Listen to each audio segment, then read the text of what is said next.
안녕하세요. 크립토TV입니다. 이번 시간에는 비트코인 현물 ETF와 이더리움 선물 ETF 승인 날짜가 겹칠 가능성에 대해서 말씀을 드려볼까 합니다.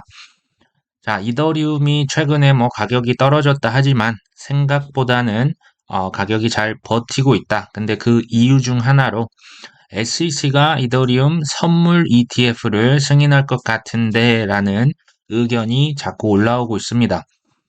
자, 잘 아시겠지만 SEC의 게리 겐슬러 의장은 이더리움을 미등록 증권이라고 규정을 하고 있죠. 자, 선물 ETF가 만약에 승인이 된다면 이 주장의 근거는 약해집니다. 자, CME는요, 미국의 선물 거래량 96%를 차지합니다. 전 세계 최대의 선물 거래소죠. 여기에서는 육류, 곡류, 금속, 석유까지도 여러 가지 상품들이 거래가 되고 있죠. CME에는 이미 비트코인과 이더리움 선물 상품이 다수 존재합니다. 지금 없는 것은 선물 ETF, 이더리움 ETF가 없는 겁니다. 자, 이더리움은 선물, 지금 ETF, 지금 이게 곧 승인이 된다 만다 얘기가 나오고 있는 거고요.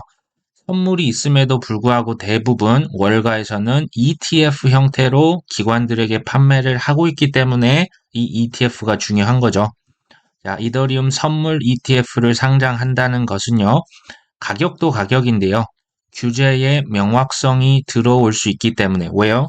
이더리움이 상품이라는 가능성이 높아지기 때문에 의미가 사실 있습니다.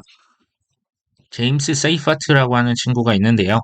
지금 이더리움 선물 ETF가 총 무려 지금 16개가 신청이 되어 있다고 하네요. 이걸 이제 하나씩 살펴보면 과거에는요, 2021년도에 이더리움 선물 ETF를 신청을 많이 했었죠. 근데 대부분 심지어 이틀 만에 이 빨간색이 거절당한 겁니다. 2일, 5일, 7일 만에 이렇게 다 지금 반려를 당했는데요. 지금 다시 신청을 한 겁니다. 이더리움 선물 ETF를 신청했는데 지금 21일, 23일, 4일이 넘어가고 있죠. 시간이 오래 가면 갈수록 승인 가능성은 더 높아진다라고 보시면 됩니다. 물론 지금 발키리 같은 경우는 이 지금 선물 이더리움 ETF의 승인 일자 10월 3일 이제 승인이 아니고 마감 시한이 되겠죠. 10월 3일도 있지만 대부분은 10월 16일과 17일에 지금 몰려 있습니다. 세이파트가 발키리의 신청 이더리움 선물 ETF는 10월 초에 승인될 것이다. 10월 3일에서 4일 아까 말씀 보여드렸죠. 10월 3일에 이렇게 발키리가 가장 먼저 있습니다. 그리고 밑에 보니까 어떤 데서는 이더리움 선물 ETF 0.19%의 수수료, 프로쉐어즈는 수수료가 0.95%다. 월가의 네로라는 기관들이 지금 코인 ETF 판매 줄을 섰다. 지금 보고 계시죠? 더 저렴한 수수료를 제공하겠다. 지금 경쟁에 돌입했다는 얘기가 됩니다. 자, 코인은 사기입니까? 아니죠. 월가의 신규 수입원, 새로운 자산군으로 완벽하게 자리를 지금 잡았습니다. 전 CFTC의 자문위원은 이런 얘기를 합니다. 코인베이스가 지금 FCM에 등록을 했다. FCM은요, Futures Commission Merchant, 이제 선물 거래 중개 회사죠. 지금 선물이라고 하는 것은요, 자, 코인베이스가 이게 지금 등록이 됐다는 것은 비트코인과 이더리움 선물 거래를 제공할 수 있게 됐다는 거죠. 이게 이더리움이 바로 상품이라는 증거가 됩니다. 자, CME에서도 그 상품이죠. 비트코인과 이더리움을 이미 그 퓨처스 선물 거래를 할 수가 있는 거랑 지금 동일하다는 얘기가 되죠. 현 CFTC 위원도 이더리움은 상품이라고 분명하게 얘기를 했습니다. 전 SEC 힘먼 이사도 이더리움은 상품이라고 공식 석상에서 얘기를 했었죠. 무슨 얘기입니까? SEC는 의도적으로 시간을 지연시키는 거죠. 개미들이 피눈물을 흘려줘야 월가에서는 시장을 완벽하게 장악하고요. 장사를 할 수 있는 기반이 사실상 마련이 이미 됐습니다. CME 그룹에서 아태 지역 비트코인 이더리움 기준가격 데이터 제공 예정. 자, 무슨 얘기냐? 유럽과 미국에서는 이미 비트코인과 이더리움의 표준 가격, 왜요? 거래소마다 가격이 다 다르겠죠. 그것을 통일할 수 있는 표준 가격을 딱 설정을 한 거죠. 이것을 아시아 태평양 지역에서도 똑같이 적용하겠다라는 겁니다. 왜요? 다시 말씀드립니다. 세계 최대 최고의 선물 거래소는 CM입니다.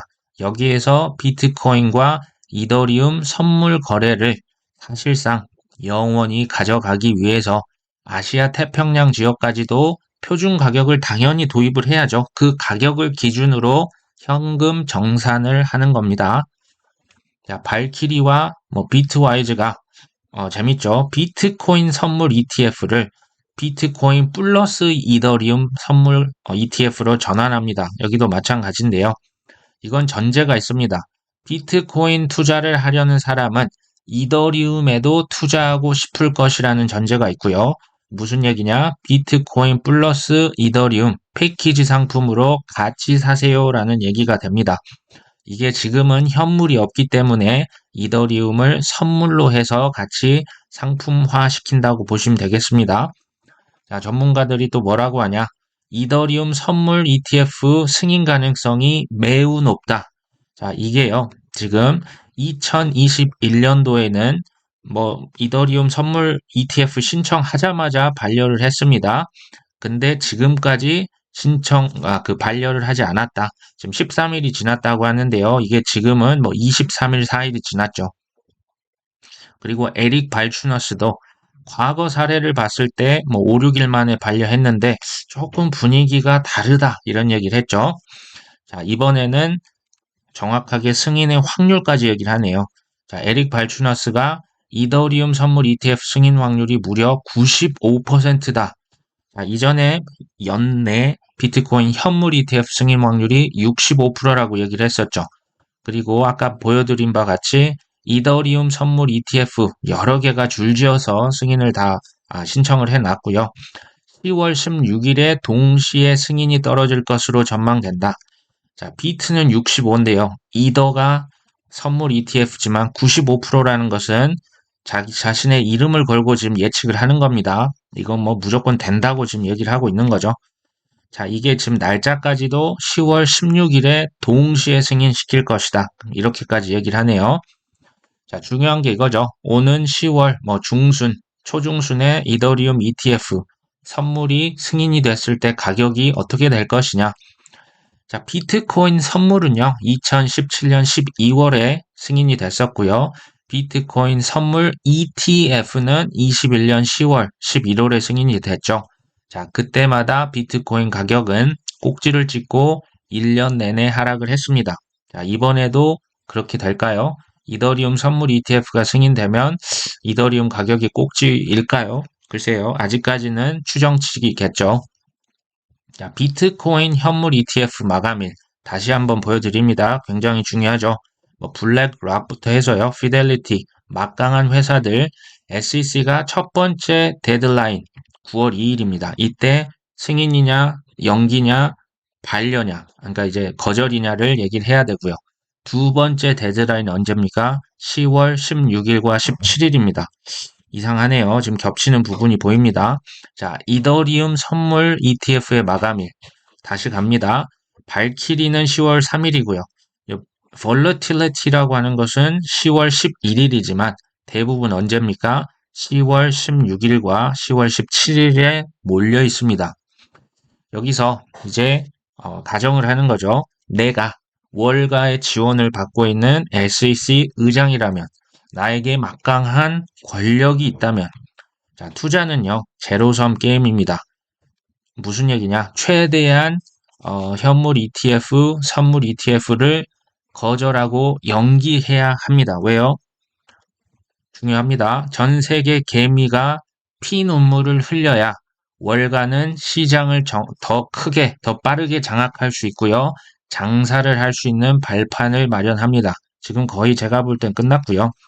비트코인 선물을 승인했죠. ETF도 승인했죠. 그러면 결국 현물도 승인한다는 얘기입니다. 자, 이더리움도 시장 장악이 이미 끝났다고 제가 지난번에 한 말씀을 드렸습니다. 그러면 당연히 선물 ETF부터 승인을 해야겠죠. 비트코인의 현물 ETF가 두 번째 마감일이 10월 16, 17일이었죠. 자, 발키리나 볼러틸리티는 조금 예외가 있었지만 이더리움 선물 ETF의 마감일이 대부분 10월 16일, 17일이었습니다. 이게 조금 겹치는 감이 없잖아 있네요. 자, 비트코인 현물 ETF의 두 번째 마감일과 이더리움 선물 ETF. 특히 이제 전문가들은 이더리움 선물 ETF는 뭐 95% 확률이라고까지 얘기를 합니다. 자, 9월 2일. 이것도 가정입니다. 제 개인적인 의견입니다. 무조건 된다는 보장이 절대 없고요. 자, 9월 2일 날 블랙락의 비트코인 현물 ETF가 연기가 된다. 시장에 엄청난 실망이 올 수 있다고 생각이 됩니다. 그럼 가격은 하락하겠죠. 자, 한 달 반 이상의 하락과 조정을 한 이후에 만약 10월 16일, 17일에 비트코인 현물과 이더리움 선물 ETF를 동시에 승인한다면 어떻게 될까요? 당연히 시장은 크게 반등할 수 있다는 생각을 합니다. 그렇게 된다면 분할 매도, 익절을 생각을 해 보시는 게 좋을 것 같다. 왜냐? 지금 뭐 심각한 경기 침체에 그 신호탄들이 뭐 세계 곳곳에서 지금 나오고 있습니다. 그리고 이게 아니라고 하더라도 항상 폭등은 폭락과 조정을 수반합니다. 가격이 폭등하면요, 무조건 떨어지게 되어 있습니다. 그래서 조금은 이제 분할 매도, 익절을 하시는 게 어떨까? 만약 이게 된다면이죠. 자, 어디까지나 이건 사실 희망사항이죠. 최악의 경우는 비트코인 현물 ETF가 내년 1월 혹은 3월까지도 연기될 수 있는 가능성 있습니다. 비트코인의 선물이 승인이 된다? 이미 됐죠. 2017년 12월. 자, 선물 ETF 승인 2021년 10월과 11월에 승인이 됐습니다. 자, 이제 현물 ETF만 남았죠. 이게 지금 순서라고 보시면 될 것 같아요. 자, 이더리움 어떨까요? 똑같습니다. 이더리움 선물은 이미 CME에 상장이 되어 있습니다. 선물 ETF가 지금 되냐 마냐? 지금 될 가능성이 굉장히 높습니다. 그러면 그 다음에 뭘까요? 현물입니다. 자, 비트코인 현물 ETF가 된다면 이더리움도 좀 시간은 걸릴지언정 현물 ETF가 될 겁니다. 자, 위험 대비 중장기 수익률 가장 높은 게 뭡니까? 저는 이더리움이라고 생각을 합니다. 지금 대부분 알트코인을 많이 지금 가지고 계실 겁니다. 저도 마찬가지고요. 자, 알트가 대폭등 이거 반드시 옵니다. 자, 그때가 25년일지언정 그때 온다면 알트코인들 익절한 다음에 바로 뭔가를 사기보다는 그거 현금 어디 그냥 따로 계좌에 빼놓고요. 폭락하는데 시간이 걸릴 겁니다. 폭락하는 시간까지 그냥 오랫동안 기다렸다가 바닥 근처 됐을 때 좀 이더리움을 많이 사놓으시고 이것을 뭐 업비트 같은데 스테이킹 예치를 하셨다가 연금처럼 그 이자를 필요할 때마다 팔아서 좀 노년의 자금으로 보태시는 건 어떨까? 자, 이런 생각을 해봤습니다. 오늘 방송 여기까지 합니다. 끝까지 시청해 주셔서 감사합니다.